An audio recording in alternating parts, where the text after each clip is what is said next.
pessoal, tudo bem? Bem-vindos à quinta temporada do podcast Direito Empresarial Café com Leite.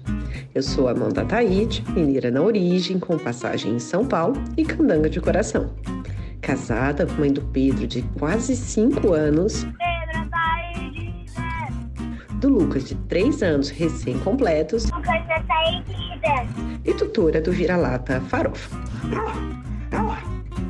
Sou professora doutora da UNB dos cursos de Direito Empresarial, Concorrência, Comércio Internacional e Compliance, e consultora do Pinheiro Neto Advogados nas mesmas áreas. Esse podcast é uma biblioteca em áudio gratuita, que tem o audacioso objetivo de aproximar os estudantes e os profissionais dos principais autores do direito empresarial no Brasil. Esse é um podcast simples, curto e gostoso, como num café da manhã juntos durante a semana. Então, pegue sua xícara de café com leite ou chá, coloque o seu tênis para fazer um exercício físico ou então seu fone de ouvido para ouvir no seu meio de transporte diário. Então, vamos comigo para a próxima xícara de café com leite? A nossa xícara de café com leite de direito empresarial de hoje vai tratar do artigo The New Corporate Law of Corporate Groups, de autoria de Kevin Davis e de Mariana Pargini. Não. Não? Não, porque esse é só meu, né? Eita, desculpa! Eita! Então, esse aqui é erro da minha Eu não vi, preparação. Desculpa. Vamos lá. Coisa de novo. Não, O vamos de novo. Kevin não se responsabiliza por esse artigo. Vamos de novo. A nossa xícara de café com leite de direito empresarial de hoje vai tratar do artigo The New Corporate Law of Corporate Groups, de autoria de Mariana Pargini. E para isso a gente vai ter a alegria de contar com a participação da própria professora Mariana Pargini, mais uma vez, para comentar o seu artigo. Vocês já conhecem a professora Mariana Pargini, ela está sempre aqui no nosso podcast, mas eu vou apresentá-la novamente. Ela é professora da FGV São Paulo, coordenadora do Núcleo de Direito, Economia e Governança, e já foi professora visitante de uma série de universidades no exterior, as mais renomadas do mundo, dentre elas Harvard, Yale, Columbia, Stanford, Pensilvânia, e é Global Professor of Law da NYU em Buenos Aires, além de pesquisadora, membro do European Corporate Governance Institute, com uma série de artigos publicados em português e em inglês no Brasil e no exterior, além de livros. Professora Mariana, muito obrigada por apresentar mais uma vez o seu artigo aqui conosco e participar do podcast, apresentando sempre no nosso formato, simples, curto e gostoso, esse tema de grupos societários. Muito obrigada. Olá, Amanda. Eu que agradeço a oportunidade de estar de novo com você. Sou muito fã sua e do seu podcast. É um prazer estar aqui de novo. Muito obrigada. E para a gente começar daquele jeito que a gente sempre gosta de escrever, de conversar aqui. Por que que você resolveu escrever esse artigo sobre, intitulado, né, The New Corporate Law of Corporate Groups? O que que te chamou a atenção especificamente sobre essa ótica de grupos societários, que é um tema que já vem atraindo, né, a atenção da doutrina ao longo dos anos? Esse artigo teve uma história especial. Aliás, dos aspectos mais gostosos da vida acadêmica são as amizades. E eu tenho um amigo que é professor na Universidade de Emory, chamado George Georgiev, e um dia estávamos conversando sobre diversos assuntos, inclusive assuntos acadêmicos, e surgiu uma questão, que não é a questão do trabalho que estamos conversando, mas é uma questão relacionada que me levou, então, à questão do trabalho. E o ponto que começamos a discutir é como é pouco explorado o tema da governança das subsidiárias.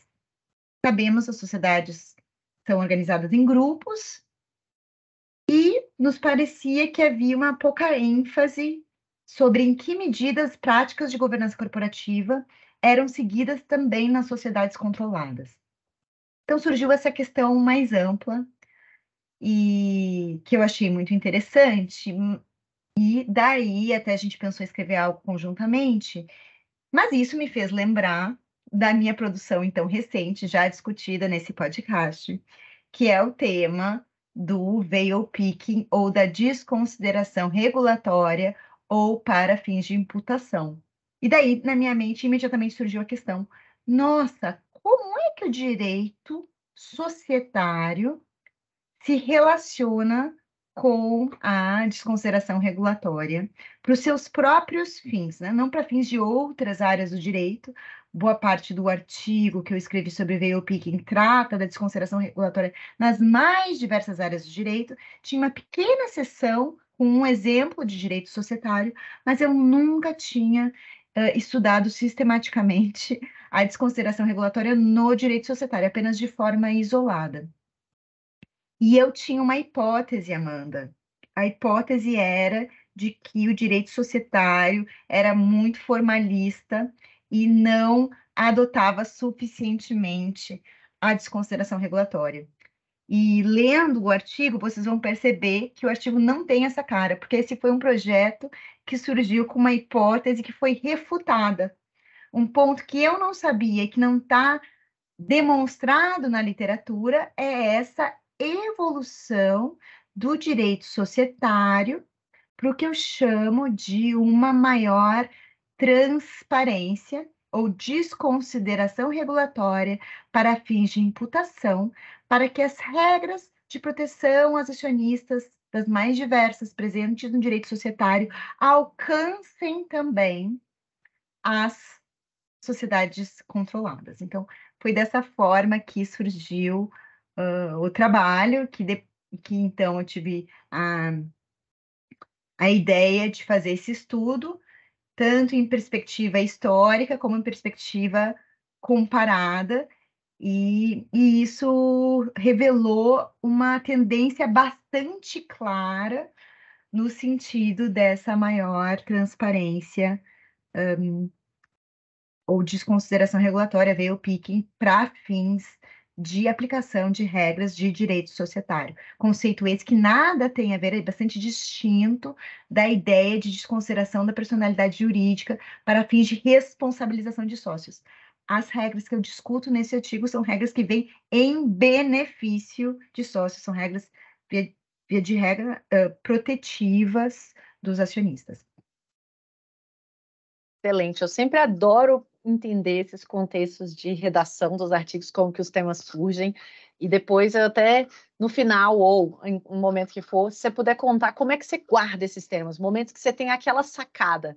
Eu, pelo menos, eu já falei isso em alguns momentos, eu tenho um caderninho de sonhos, e ele, inclusive, foi dado por uma grande amiga, e no título dele está escrito "She believed she could, so she did it". E esse caderninho, então, tem uma série de sonhos ali, dentre eles alguns dos sonhos ou projetos acadêmicos. Então, depois você conta para a gente como que você anota e não se mantém aí, não se perde, né, diante de tantos temas legais acadêmicos para a gente escrever. Mas para a gente avançar nessa conversa, você falou de relações entre empresas, controlada, subsidiária. Então, a gente está falando desse conceito, né, de grupos de empresas. Conta para a gente um pouquinho, né? O que são os grupos de empresa, quais que são, qual que é essa posição, vamos dizer, mais base desse conceito, e como que o direito societário trata dos limites, então, da pessoa jurídica em grupos de empresas? Obrigada, Amanda. Você está tratando de um ponto crucial e aqui aproveito para já fazer propaganda dos seus outros episódios com outros autores sobre grupos de empresas ou grupos de sociedades, que são excelentes, já assisti e acho que são uma excelente referência para esse assunto. Agora aqui eu vou abrir uma divergência, não com relação aos episódios em si, que oferecem um retrato muito preciso da literatura, mas sobre como a literatura tem tratado os grupos de sociedades. Então, estou aqui abrindo uma divergência nesse artigo, acabei chamando meu artigo de O Novo Direito do Grupos de Sociedades, e ele é novo em dois sentidos, ele é novo porque, em parte, são desenvolvimentos evoluções, mudanças recentes, relativamente recentes, no direito societário de diferentes países, que não foram documentadas pela literatura, mas já estão afetando a vida das sociedades, de um lado, e de outro lado, é esse novo olhar. Porque como é que o fenômeno dos grupos normalmente é tratado no direito comparado e no direito brasileiro? Muitas vezes se adota, de um lado, uma abordagem formal. O que eu quero dizer com abordagem formal? Você tem essa seguinte percepção: alguns sistemas jurídicos reconhecem o fenômeno dos grupos societários. Que sistemas são esses? O exemplo mais paradigmático, que inspirou diversos outros sistemas, é o direito alemão, mas temos também regras sobre grupos societários no direito brasileiro, no direito italiano, no direito português. E há outros direitos, outros sistemas jurídicos, assim, a história é contada, que não reconhecem o fenômeno dos grupos. A gente não encontra uma seção na lei ou uma lei própria que fale dos grupos societários. Dessa visão formalista, o exame dos grupos societários, então, pelo menos em parte, segue as regras da lei. Muitas das quais, aliás, são absolutamente letra morta, porque no direito brasileiro, um dos grandes temas é que são raríssimos os chamados grupos de direito, e boa parte das regras que nós temos na lei são sobre os grupos de direito que não existem na prática. Então, isso já fica de um lado. De outro lado, algumas regras sobre responsabilidade de sociedade controladora, ou divulgação de informações, até essas em parte me interessam para fins desse trabalho. E há também uma temática mais ampla, muito conhecida, bastante central, que é o tema da responsabilização. Então, como é que vai ser a responsabilização no grupo societário? A nossa jurisprudência também fala muito em grupo econômico, é um conceito que não se distingue, mas em parte há uma interseção importante. Será que a controladora responde pelas dívidas da controlada, por exemplo? Então, Então, o que acontece? De um lado, um formalismo, será que tem uma lei que se chama Lei dos Grupos? De outro, um pupurri de questões que são analisadas ao mesmo tempo e fica aí uma certa incerteza sobre para onde vai o direito dos grupos. E nesse trabalho, eu trago uma outra visão, que é a visão da desconsideração regulatória, ou veio picking, que é uma questão muito importante, que é bastante transversal, porque ela alcança várias regras de direito societário. E ela é a seguinte questão: bom, a gente tem várias regras na lei de proteção aos acionistas, e os acionistas, via de regra, pegar um exemplo simples, são acionistas da sociedade controladora e não são acionistas da sociedade controlada, né? Que são sociedades que são daí controladas ou pela primeira sociedade controladora ou ainda numa cadeia de diferentes sociedades controladas. Porque veja, e esse foi um ponto que eu descobri no decorrer da pesquisa, que essa questão fundamental havia sido trazida por um autor norte-americano, Melvin Eisenberg, já nos anos 60, 70, quando se demonstrou esse problema das grandes subsidiárias. Porque disse ele, se o direito societário só se aplicar para a sociedade controladora, ele vai ficar absolutamente esvaziado. Porque boa parte da operação econômica não está nessa sociedade controladora, às vezes ela está numa holding, mas está nas controladas. Então, é uma questão de imensa relevância prática. E o que eu fiz nesse artigo foi ver como essa questão era tratada em diferentes sistemas jurídicos ao longo do tempo. E daí houve alguns achados importantes, que é diferentes sistemas jurídicos analisados, e eu analisei Brasil, França, Alemanha, Índia, Japão, Reino Unido e Estados Unidos, com base no estado de Delaware.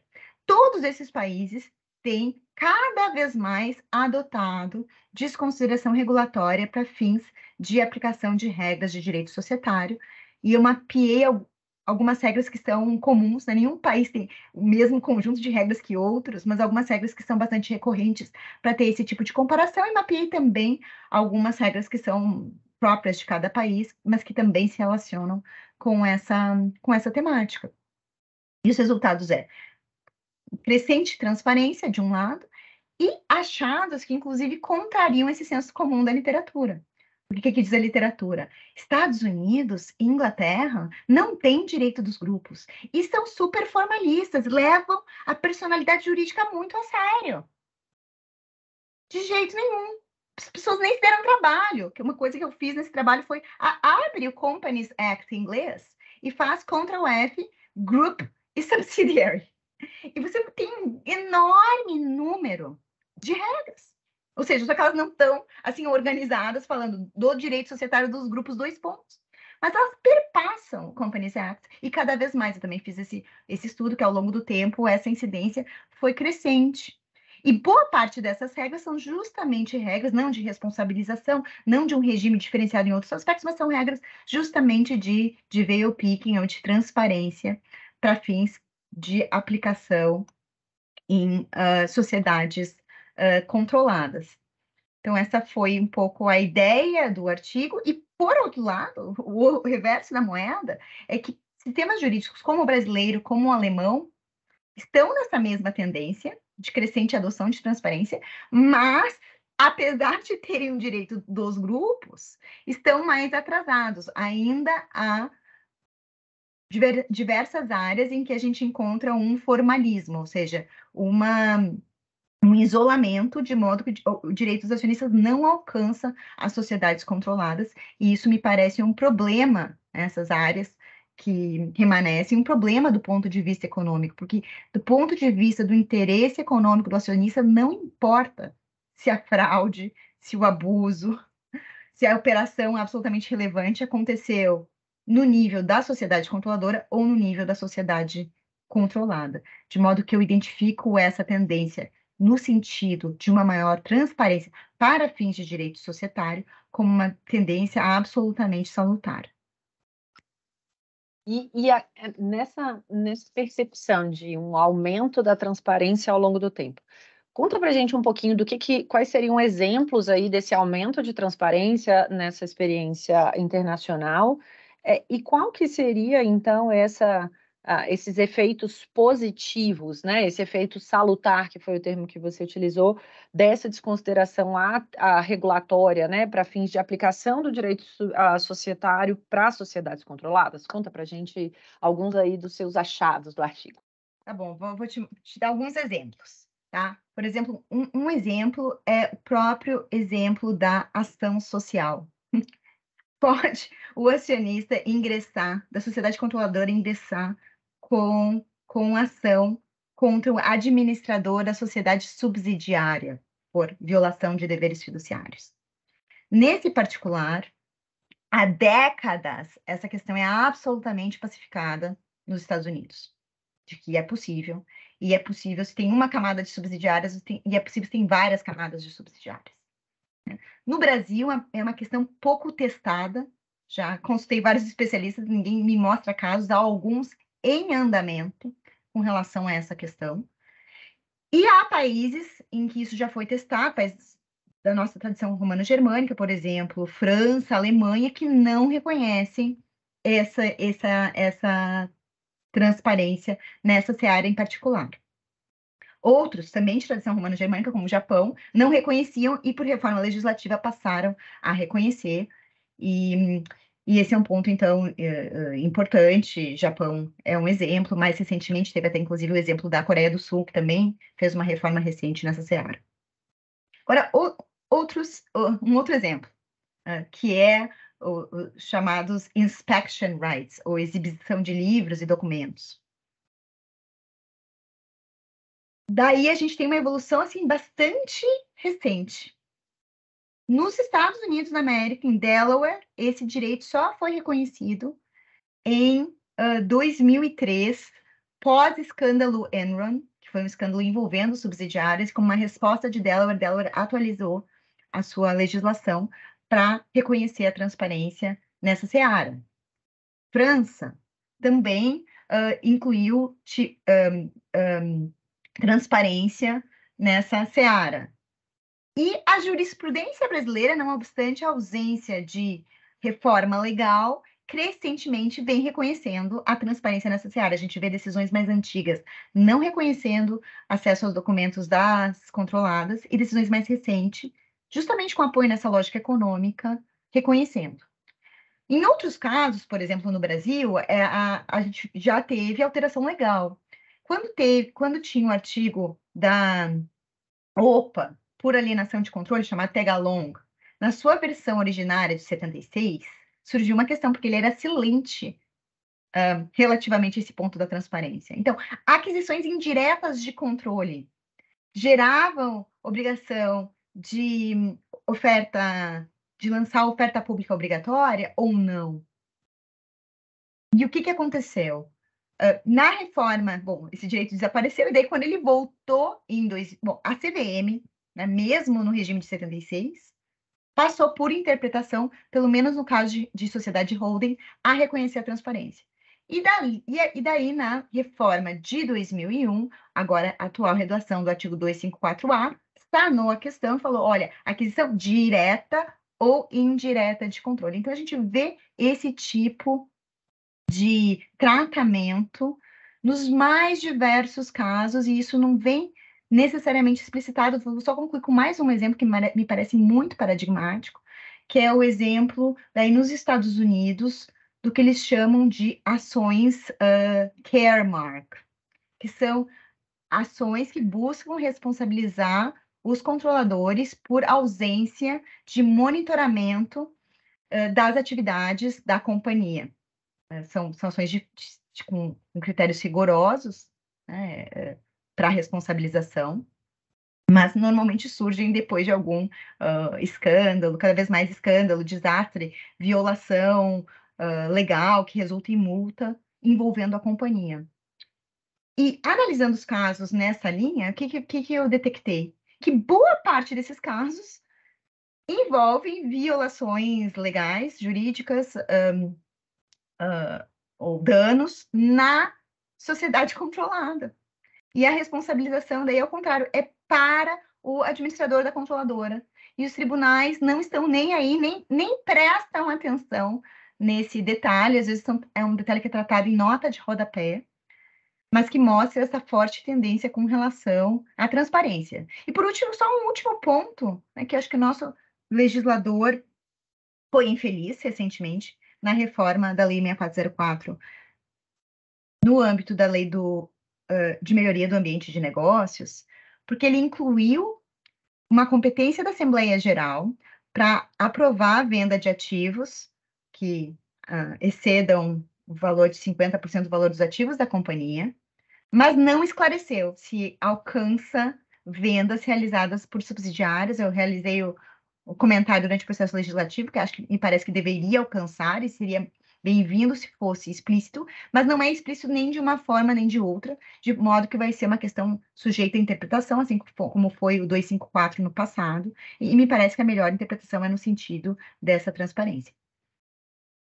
E aí uma pergunta de esclarecimento, assim, nesse exemplo agora dessas ações de monitoramento das atividades da companhia, e a possível responsabilização da controlada pelas atividades, né, da controladora. Qual que seria essa diferença de uma desconsideração? A gente tem aqui, basicamente, o Instituto Típico de Desconsideração da Personalidade Jurídica para atribuição de responsabilidade e o efeito dessa transparência com a desconsideração regulatória. Qual que seria a diferença, vamos dizer, nesse exemplo específico? Nesse exemplo específico, é um ponto importante, que é até mais claro no direito comparado do que no direito brasileiro, porque o direito brasileiro, no artigo 50, artigo 50 do Código Civil, que trata da desconsideração da personalidade jurídica, trata tanto para atingir bens de sócio como bens de administradores. Aspecto esse relativamente aos administradores, que é excepcional, diferente relativamente ao direito comparado. De qualquer forma, não obstante, eu traço uma distinção muito clara entre a desconsideração da personalidade jurídica como técnica de superação da separação patrimonial, da responsabilidade por ato próprio. Porque administradores, diferentemente de acionistas, têm uma série de deveres de agir. Os deveres de agir do acionista não controlador são bem mais limitados. e mesmo do controlador mais limitados do que o dos administradores. Os administradores têm uma série de deveres de agir, então estão sendo responsabilizados por ato próprio.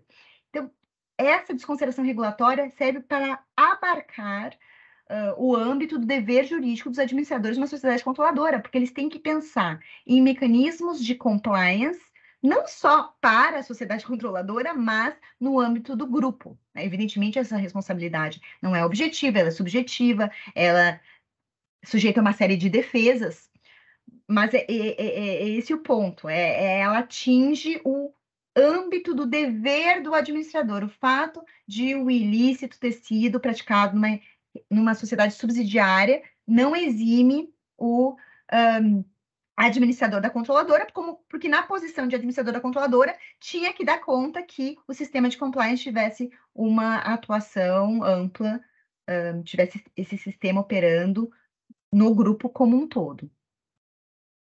E nessa, mais uma vez, nessa lógica de desconsideração regulatória, teria alguma diferença se a sociedade, parte do grupo, for controlada ou se ela for uma sociedade que não vai ter, né, uma ótica de controle e consequente subordinação, se ela for uma sociedade parte do grupo, mas naquela discussão de um grupo de coordenação, se a gente tiver uma noção de influência significativa ou influência relevante, isso altera em algo a sua proposta do artigo? Esse é um ponto importante, Amanda, e é um ponto que merece muitas nuances. Porque como eu responderia a sua questão, que até a gente pode ser colocada de uma forma mais ampla, que é, bom, se vai haver transparência, qual é o gatilho para essa transparência? Porque algumas regras em alguns sistemas jurídicos admitem a transparência relativamente às subsidiárias integrais, mas são mais ambíguas com relação às sociedades controladas. Os casos que eu tenho analisado têm sido sempre casos em que há controle.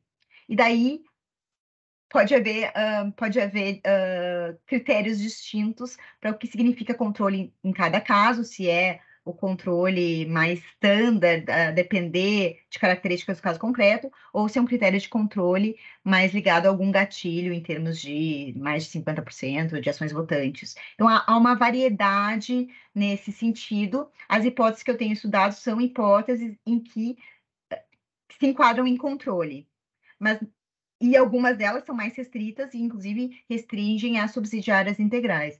Me parece, acho que essa é uma questão de autoindagação, essa do gatilho, e talvez até o gatilho não precise ser o mesmo para todas as hipóteses, mas realmente me parece que, em princípio, é importante essa ligação com controle, como é o caso em diferentes hipóteses de desconsideração regulatória, sem descartar, talvez, algum cenário fático que possa levar a alguma conclusão diferente em razão de peculiaridades, porque acho que nem todas essas regras têm as mesmas características, e não quero descartar a possibilidade de ter gatilhos diferentes para regras diferentes.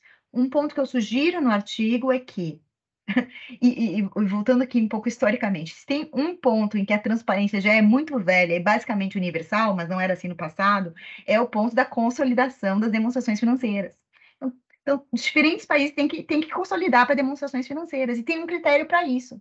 Eu acho que esse critério para demonstrações financeiras, inclusive já está dado, porque essa decisão já foi feita, é um critério que me parece, assim, para início de conversa, adequado para boa parte desses direitos. Se para alguns direitos, talvez, a gente devesse ser mais amplo, acho que esse é o ponto, eu acho que é algo a ser ponderado. Mas eu acho que com uma resposta assim, mais genérica, acho que melhor do que o critério da subsidiária integral, que me parece muito restritivo, porque daí você consegue burlar, né, transferindo uma, duas ações, seria esse ponto do mesmo critério para consolidação para fins de demonstrações financeiras. Super interessante esse critério, né, como sendo um possível gatilho. E agora, então, para a gente ouvir, qual que é a sua conclusão ou a sua proposta, né, desse artigo, como sempre, tendo propostas aí inovadoras que trazem uma super reflexão, e retomando aquela pergunta para a gente concluir de como que você faz para lidar com todos esses seus temas de pesquisa, como que você anota ou gere as pessoas com as quais você acaba escrevendo também junto. Bom, então, eu gostaria de ter como uma das lições desse artigo a necessidade, para além desses achados concretos que me parecem bastante importantes, porque eles tocam no coração do âmbito dos direitos dos acionistas, para além desses achados, acho que é importante a gente começar a repensar como a gente olha para os grupos societários e fazer determinadas distinções. Eu acho que esse critério de sempre vai falar em grupo volta para a lei me parece não ser o mais interessante e pensar em outros critérios com olhares específicos e distinções. Então, acho que essa temática dos grupos recente, de às vezes falar em grupos em diferentes áreas do direito ao mesmo tempo, porque eu acho que esse tratamento pode ser distinto em diferentes áreas do direito.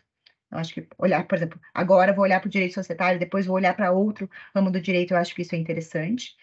E, no mínimo, né, diferenciar hipóteses de desconsideração regulatória e desconsideração patrimonial. Porque um ponto também interessante que eu descobri nesse trabalho é que não há uma correlação entre a incidência da desconsideração regulatória para fins de proteção aos acionistas e a incidência da desconsideração patrimonial para fins de responsabilização dos acionistas. A gente poderia pensar, olha, alguns países levam a personificação muito a sério e outros países levam um pouco a sério. Então, vai ter uma correlação. Mas não há uma correlação em absoluto. Então, a Inglaterra ou Estados Unidos mais reticentes relativamente à desconsideração da personalidade jurídica para atingir patrimônio de sócio, mas são líderes nessa desconsideração regulatória para fins de proteção dos acionistas. O Brasil, por outro lado, é líder, né, mundial, talvez, de desconsideração patrimonial para atingir patrimônio de sócio, mas é um retardatário nessa tendência de maior transparência para fins de direito societário. Acho que essas distinções são fundamentais. E acho que também é fundamental adotar um olhar mais realista, mais sensível às realidades econômicas e menos, assim, dogmático, até com certas crenças que nem encontram respaldo na realidade. Acho que realmente o ponto da desconsideração, tanto patrimonial como regulatória, não é uma exigência lógica, não é... às vezes há essa crença de que essa completa separação é absolutamente essencial para o capitalismo. Ao contrário, em alguns casos, ela pode frustrar o objetivo da incidência das regras jurídicas e, portanto, analisar essas questões caso a caso, ramo a ramo, regra a regra, fazendo as distinções necessárias, sem querer ter uma fórmula mágica que dê conta de reformas ou controvérsias em diferentes contextos. Com relação ao seu ponto das ideias, Amanda, adorei o seu livrinho, esse é mais inspirador ainda. Que sonho, esse dos sonhos. O que eu tenho eu tenho dois mecanismos, né? Um de anotações no próprio Notes do meu iPhone, que surge uma ideia, eu faço uma pequena anotação, porque depois ela esquece. Ela esquece, não, a gente esquece da ideia. E assim a gente consegue voltar. Algumas delas são boas, outras não são, mas fica ali anotado um insight momentâneo. E o que eu tenho também é uma lista de projetos futuros, que daí eu vou atualizando, tanto com o título como com alguns pontos da estrutura, e daí essa lista é constantemente atualizada. Constantemente, que eu digo, às vezes eu fico meses sem atualizar. Ontem mesmo eu atualizei minha lista, eu vi que eu tinha atualizado há um mês atrás, e os projetos às vezes vão se completando, então eles saem da lista, e daí novas potenciais ideias entram na lista. Eu acho que isso é bem útil. Depois eu já fazia isso, depois descobri que meu orientador, Huey Hensman, também tinha tal da lista dos projetos. É interessante que a gente chega às vezes às mesmas soluções, e acho interessante a sua ideia de compartilhar, porque realmente fica ali, e às vezes tem um tempo de incubação muito longo. Alguns projetos meus ficam anos na lista, e um dia, então, saem da lista para virar um artigo, talvez um livro. Eu tenho isso, eu falo, gente, mas esse tema aqui já está há tanto tempo. Eu falei, esse aqui eu estou precisando digerir ainda bastante para poder escrever. Outros vão bem mais rápido, porque a gente já tem, né, uma maior familiaridade, maior disponibilidade ali para escrever sobre aquele tema. Mas eu acho que deu super para entender o seu artigo, a sua proposta sobre esse tema. Muito obrigada por participar mais uma vez. Quem tomou café, tomou um café gostoso. Quem fez exercício, quem foi para o trabalho, para a faculdade ouvindo, tenho certeza que aprendeu bastante. Obrigada pela sua participação, mais uma vez, por compartilhar com a gente suas pesquisas e seus achados. Obrigada. Obrigada, mãe.